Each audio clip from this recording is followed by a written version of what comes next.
অপরাধ জীবনে ডাকাত সর্দার শেখ এগলাসের অস্ত্র ছিল একটাই, একটি খেলনা পিস্তল, যা দেখে আতঙ্কে গুটিয়ে যেতেন বাঘা বাঘা পুলিশ কর্তারাও।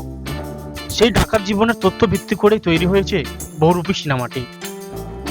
একটা দুটো নয়, একেবারে 19টা। 1998 থেকে 2002 পর্যন্ত রাজ্য পুলিশকে কার্যত নাস্তানাবুদ করে 37-এর এই যুবক বেছে বেছে রাজ্যের বিভিন্ন প্রান্তে ব্যাংক ডাকাতি করে গিয়েছেন। তার স্লোগান ছিল, বিনা রক্তপাতে ভদ্রতার সঙ্গে ডাকাতি করব। অপরাধ জীবনে সেই ডাকাতের অস্ত্র ছিল একটাই, একটি খেলনা পিস্তল, যা দেখে আতঙ্কে গুটিয়ে যেতেন বাঘা বাঘা পুলিশ কর্তারাও। সেই ডাকাত সর্দার শেখ এগলাস এখন সবকিছু ছেড়ে আদালতের মুহুরি। গত প্রায় 15 বছরের বেশি সময় ধরে ওটাই এখন এগলাসের পেশা এবং নেশাও। পুলিশের কেস ডায়েরি বলছে, 2003-এর 8ই আগস্ট দক্ষিণেশ্বর মন্দির থেকে সাতগাছিয়া রায়পুরের বাসিন্দা ধরা না পড়লে আচ্ছা গোয়েন্দা অফিসারের ঘুম ছুটিয়ে দিতেন এতদিনে। এগলাসের নিজের কথাই, পরিবারের লোকেরা আমার নামে মিথ্যা অভিযোগ করে জেলে পাঠিয়ে দিয়েছেন।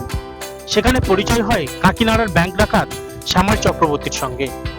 তিনি আমাকে ডাকাতি করার বুদ্ধি দেন। জেলে বসে সিদ্ধান্ত নিয়েছিলাম, ডাকাতি করলে ছোটখাটো জায়গায় করব না, একেবারে ব্যাংকের ভোল্টে থাবা বসাবো।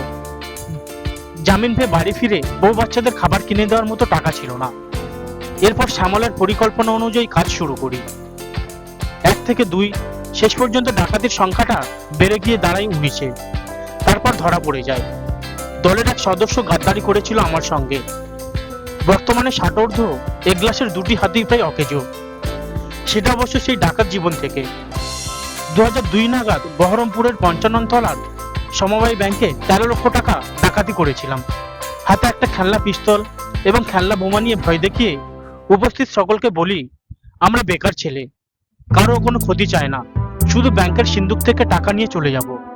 পরের দিন কংগ্রেস নেতা অধীর চৌধুরী বিবৃতি দেন, কে এই ডাকাত যে থানার উপরে থাকা ব্যাংকে ডাকাতি করে চলে গেল? ছোটবেলা থেকে ফুটবলার হওয়ার স্বপ্ন দেখা।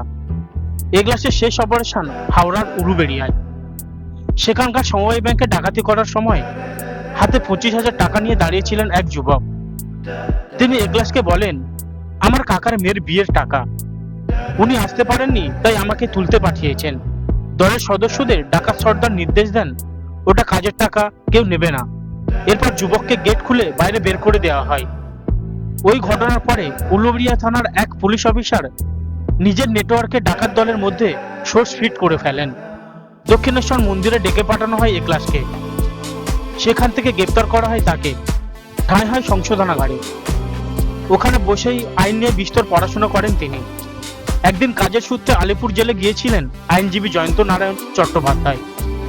তিনি জানতে পারেন এগলাসের কথা। মূলত তার উদ্যোগে দীর্ঘ আইনি লড়াইয়ের পরে 2010-এ মুক্ত হন ডাকাত এগলাস। এরপর জয়ন্তর কাছে বর্তমানে কাজ করছেন তিনি। বহুরূপী 2024 সালের ভারতীয় বাংলা অ্যাকশন নাট্য চলচ্চিত্র।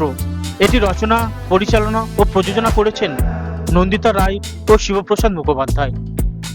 নন্দিতার গল্প অবলম্বনে যৌথভাবে চলচ্চিত্রটির চিত্রনাট্য করেছেন নন্দিতা ও শিবপ্রসাদ মুখোপাধ্যায়।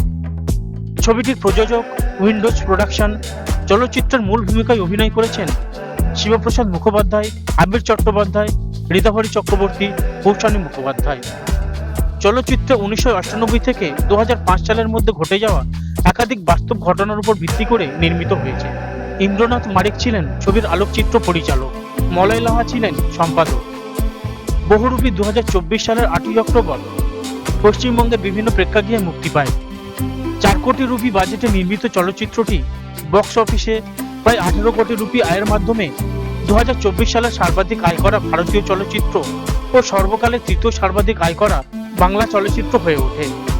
বহুরূপী 8ই মে ফিল্মফেয়ার পুরস্কার, শ্রেষ্ঠ চলচ্চিত্রের জন্য পুরস্কার, শ্রেষ্ঠ অভিনেতা বিভাগে পুরস্কার, শ্রেষ্ঠ চলচ্চিত্র পরিচালকের পুরস্কার ছাড়াও আরও 4টি বিভাগে পুরস্কার জিতেছে।